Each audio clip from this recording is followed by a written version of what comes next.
Now I wasn't sure if my last One Piece video was gonna be my final One Piece video of the year, but I figured since I made a video predicting about how Oda is going to end the year, I figured why not make a video talking about the best moment, the best One Piece moment of the year. What's up, y'all? This your boy, the Black Akashi, and I'm here with another one. If this is your first time here, make sure to hit that like and subscribe button if you enjoyed the video. And without further ado, let's get to it.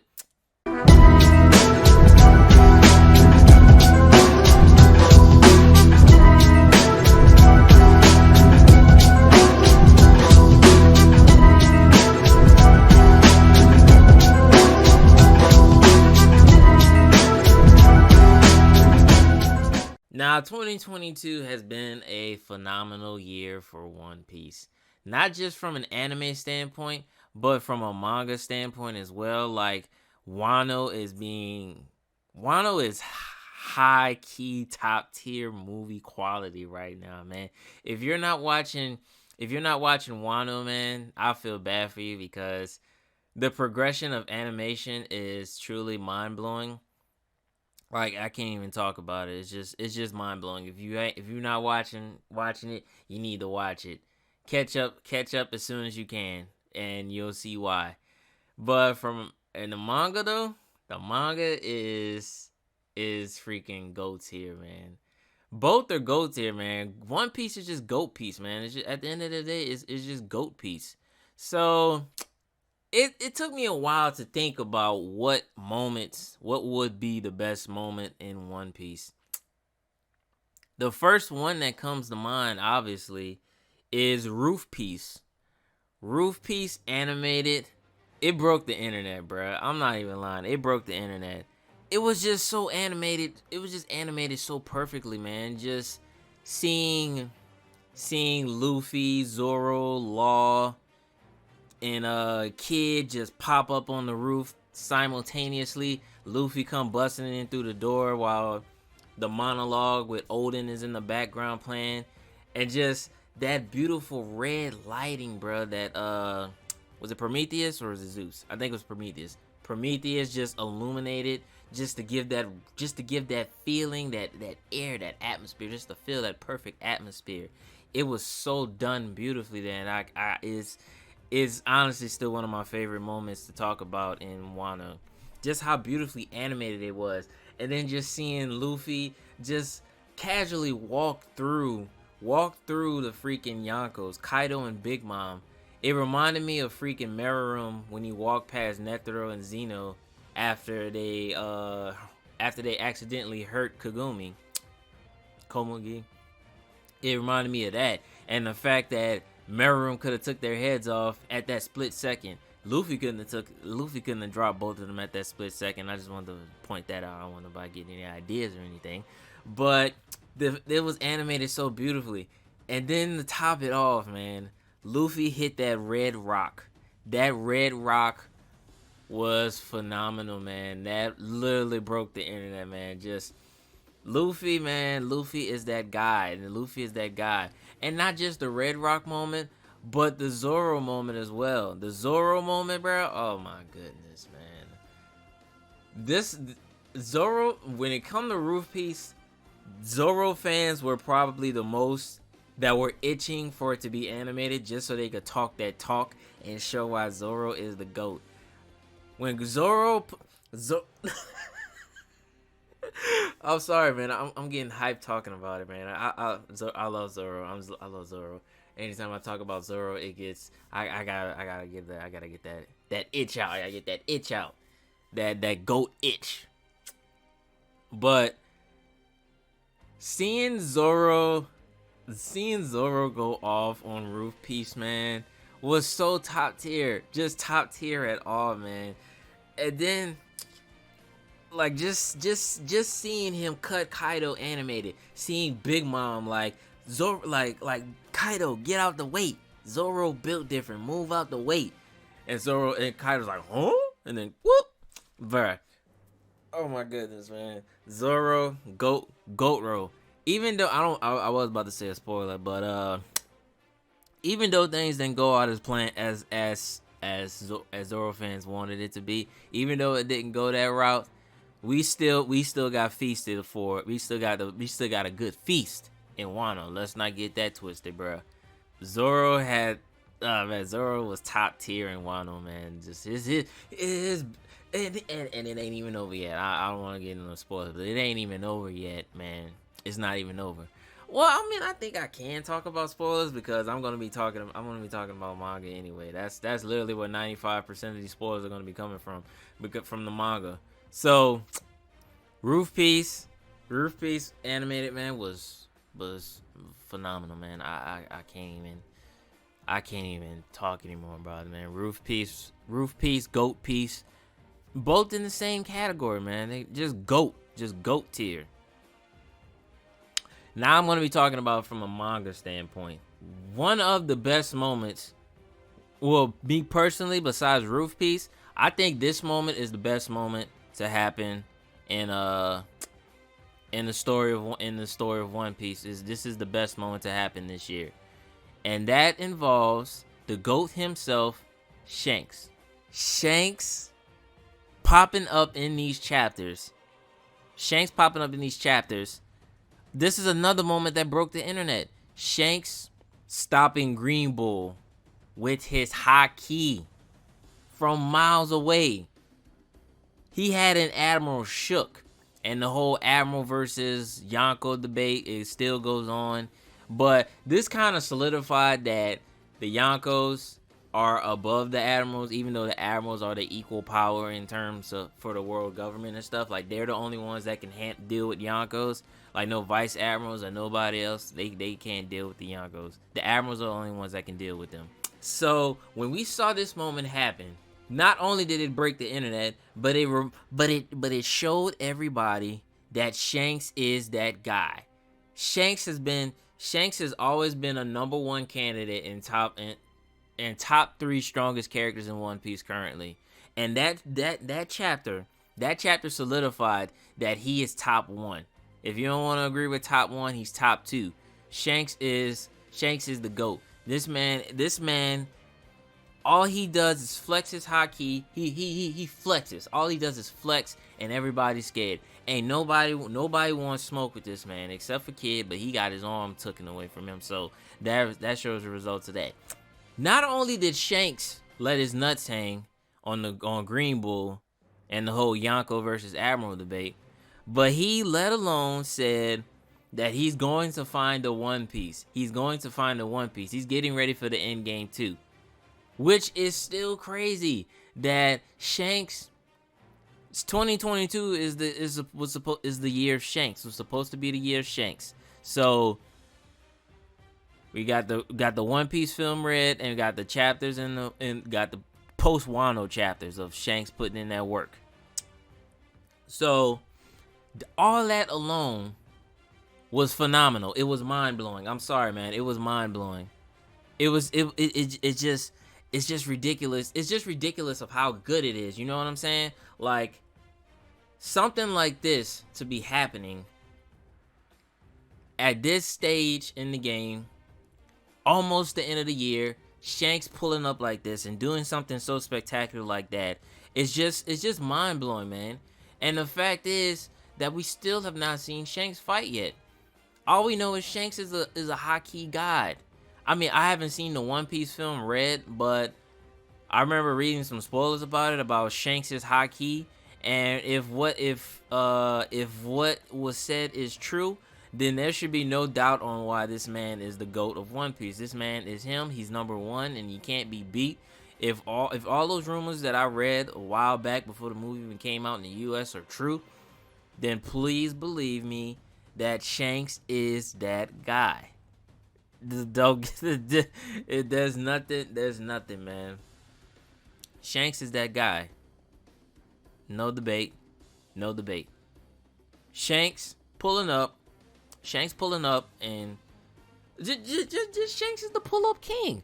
But hold on. But the Shanks ain't even the only person to pull up. The Dark King himself, Silvers Rayleigh. Dark Lord, Dark King, doesn't matter. He's still that guy. This man pulled up on Blackbeard. Blackbeard, while he was trying to take Boa Hancock's devil fruit, while he was trying to kill her, he pulled up and was wanting all the smoke. Blackbeard was shook. Everybody knows that Rayleigh is old as hell, but nobody tries him or even wants to even attempt to try him because they know that he was the right-hand man of the Pirate King, and the Pirate King was the strongest person in the show, was the strongest character, strongest person at the time. He was the man. He is the man that freaking fought the Rocks pirates at God Valley, always fighting Whitebeard, always fighting Garp and Sengoku and Shiki and all the big dogs in the One Piece world. He was fighting them all the time, and he's you know, he's that man, and his right hand man, and you don't think his right hand man is at least up there with him? That's the thing about a right hand man. A right hand man always has to be not above, not below, but up to par with him, up to par with the man, with the captain, with the head honcho. If your right hand man isn't up to those standards, then you can't really call yourself a right hand man. And just seeing Silver's Rayleigh pull up, wanting all the smoke with Blackbeard, even though he was capping, he was like, man, I'm gonna be honest with y'all. I don't think I could handle Blackbeard right now currently. I'm just glad that my rep and my name was enough to have them boys shook. Not just Blackbeard, but the Marines too. They were all shook. Like when Silver's Rayleigh pulls up, you know it's a problem. He pulled up on Kizaru and everybody was shook. But Kizaru still fought him, so there's a difference between Kizaru and the rest. Kizaru still fought him. Blackbeard, Bumbeard, he ran. So that says something. Blackbeard didn't want that smoke because he know he gonna get washed too. So yeah, I'm still pushing that agenda. Bumbeard, Blackbeard, whatever you want to call him, he ain't got the heart. He's not that guy. Trust me, he's not that guy. Another moment would have to be M-Sama. When M-Sama pulled up, M-Sama wiping out an entire village. Entire country, an entire country. M-Sama wiping out an entire country was freaking catastrophic. M-Sama is the most dangerous person in One Piece. There's no debating about that. He's the most dangerous person in One Piece. Forget Luffy and his ability to rally anybody around him with ease, with no difficulty or nothing like that. Forget that. That's probably the second. That's probably the second most dangerous ability. But M-Sama being able to just drop a tactical nuke on anybody whenever he feels like it shows just how dangerous he is. Sabo was about to tell the Revolutionary Army some world-shattering news about the empty throne and all that, and M-Sama said, "This whole country does not exist. It never did," and thus a cleansing was commenced. And that's all we saw. All we saw was M-Sama drop a nuke, and the whole entire country was gone. He just wiped away a country with no difficulty. Like, you mean to tell me that this man is that dangerous that he can just do that whenever he feels like it? I'm just assuming that he can do it whenever he feels like it. But if he doesn't, then he doesn't. But if he can, how is he not the most dangerous person in One Piece? Just being able to do that, alone should solidify how dangerous this man is. Just dropping a nuke whenever you feel like it. Come on. And the fact that he did all of that just to kill Sabo. Like, I'm not saying he could have had some hitters put on him, but he did all that just to kill Sabo. Just from stopping him from revealing secrets that had anything to do with the world. It shows you just how dangerous and how powerful this man is. And I, for one, cannot wait to see him again in the story, whenever that is. Another moment, that was another moment in One Piece that I really enjoyed, and that would probably be, if you're an anime only, I'm sorry for the spoil. I mean, you've been spoiled already with the Shanks agenda and the M-Sama agenda. But if you're still an anime fan, an anime only, and you're still listening to this video, watching this video, I appreciate you. I just want to point that out. I appreciate you. But this moment right here is a spoiler warning for Wano, but Luffy, Gear 5. Gear 5 Luffy, son Nika, is absolutely ridiculous. Cause he's able to do anything. He's free willed. He's able to do anything. He has major influence. He can, whatever he thinks he can do it. If he feels like he can wash you, he can definitely wash you. Gear 5 is a lot different than any of the other gears we saw.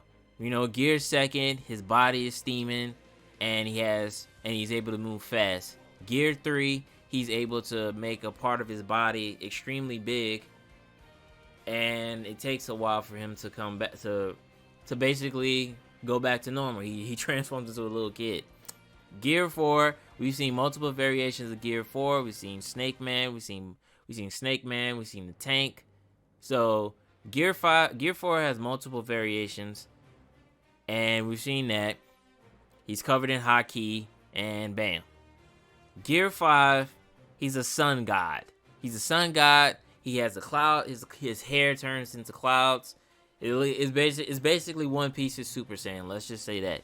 And this moment was very special, just because of the whole Joy Boy thing. It was connecting with Joy Boy. That's what made it so special. The drums of liberation, beating and marching, because Kaido was still giving Luffy the business. Luffy kept knocking Luffy down, and Luffy kept coming back up. Kaido thought Joy Boy was Luffy, and then he found out that Joy Boy is Luffy. Let's just say that, because Luffy was just doing all this bizarre things, and it was making you wonder, how is Luffy going to even win this fight? Even the conclusion of the fight is still kind of, I don't want to say shocking, but it just seemed like I thought it would be a little different. Let's just say that. I thought it would have been more epic. Let's just say that. I thought it would be a little bit more epic. But no judging the Wano. Wano's still a great arc. I just didn't like the conclusion of the fight, I guess I can say. That's just my opinion. I don't know if anybody else agrees with that, but the ending to the Kaido versus Luffy fight was, I don't want to say underwhelming. It didn't meet up to par with other fights that Luffy has. Let's just say that. Definitely impactful. Let's not get that twisted. Definitely impactful, just not as hype, I should say. Like, I'm not trying to go all the way back to pre-time skip with Luffy versus Lucy and stuff like that, because that's just cheating, because everyone knows that pre-time skip was very special. Pre-time skip was special and can't be beat. Let's just say that. So I'm not even gonna pull the pre-time skip card. I'm just say that it didn't meet up to expectations. If there were some other top tier moments in One Piece that happened this year that you thought was the best, let me know in the comments, because to be honest, I can't really think of any more. Like, those are the ones that actually stood out to me in terms of being my personal favorites. Like, I can't even think of any others. So please let me know in the comments about what do you think is the best moment in One Piece that happened in the year 2022. And like always, thank you for watching the video. Leave a like, comment, share, subscribe. Thank you, and I'll see you in the next one.